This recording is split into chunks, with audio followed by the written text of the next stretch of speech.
A gun buyback that forced law-abiding citizens to surrender their firearms in a nationwide roundup and meltdown of all semi-automatic firearms and pump-action rifles and shotguns. 640,000 ordinary conventional firearms confiscated and destroyed. It was an absolute joke and a tragedy. I actually turned in 3 firearms, and it broke my heart. I mean, it was 40 years of collecting, and I can't say it any other way than that. I felt sick. I had to hand them in, because if I didn't, I was going to jail. There's no ifs or buts about that. By taking that gun away from me, they've stolen something from me.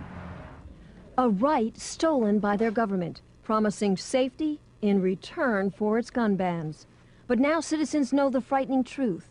The cost of lost liberty can be measured in the loss of life. It's become very, very obvious, even to Blind Freddy, that the expenditure of $500 million has done absolutely nothing to reduce crime. It certainly didn't do what the government touted it would do, which was to reduce crime. It hasn't done that at all. In fact, there's been more. This has been a lot of bull and hasn't really done much to help society and with its problems. Cold, hard facts the anti-gun forces can no longer escape. Armed robberies have skyrocketed, up 69%. Assaults involving guns rose 28%. Gun murders increased 19%. And a new phenomenon, home invasions jumped 21%. An increase politicians insist they can't explain because they're still trying to legally define what a home invasion is and what the penalty should be. Part of the difficulty is that there is no clear definition of home invasion in the law. Never cease to be amazed at the ingenuity of lawyers. If the politicians want a pay rise, boom, that's done in 20 minutes. But to define home invasion, what a joke. I have no trouble at all in defining what a home invasion is. I think if someone sets their foot inside your door uninvited, they are invading your home and your privacy. And victims who have survived home invasions don't need a definition. They've lived through hours of terror. Arthur Field was tied up, his hands and feet taped, his phone lines cut, while 2 robbers ransacked his house. And they jumped on me and knelt on my chest and grabbed me around the throat because I immediately started calling out, "Help." I don't know how many men, they start smashing the windows. There was a lot of glass shattering, a lot of noise outside, and I stood in the kitchen, I was trembling. The Zawadzkis remember thugs running through their home, demanding money and threatening to kill them. Mr. Zawadzki says if he had a firearm, the suspects never would have gotten away. Do you will stand, waiting till you get killed? Or you will defend yourself? Tell me true, you will defend yourself. Scars that never heal, citizens left powerless.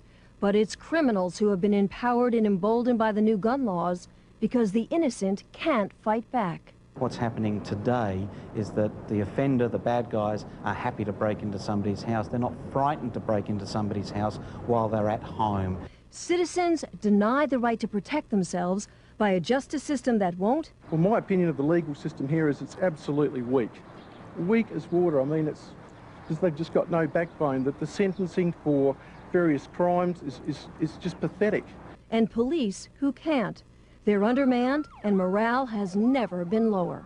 It's very bad at the moment. It's never been worse. Since 1993, we've had a real decrease in over 230 sworn police officers in this state. These policemen have joined the job, policewomen have joined the job to go out and do it, and they can't even attend at breaks or assaults because there's no vehicle to even get them there. I mean, that's just absolutely ridiculous. Gun laws that have backfired. And Australians who have been forced to hide behind bars and deadbolts.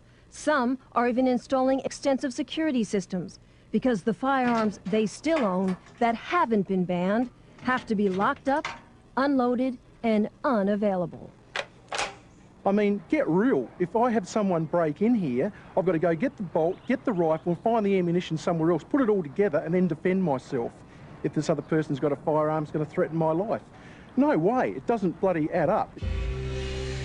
A political fraud, gun bans that haven't made a difference, and gun owners now struggling to stop a growing momentum against them.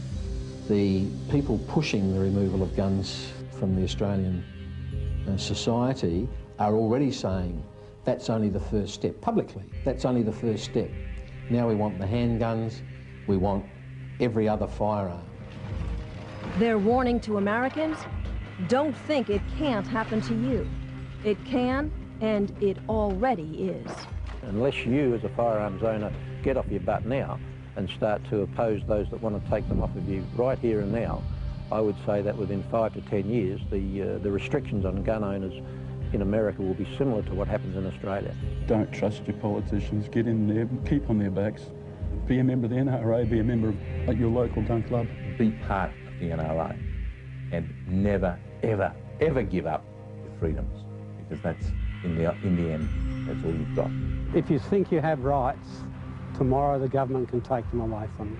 I think the Americans have to be very, very careful, because, you know, their rights will be quickly eroded, as ours have, and we don't have a chance in hell of getting those rights back.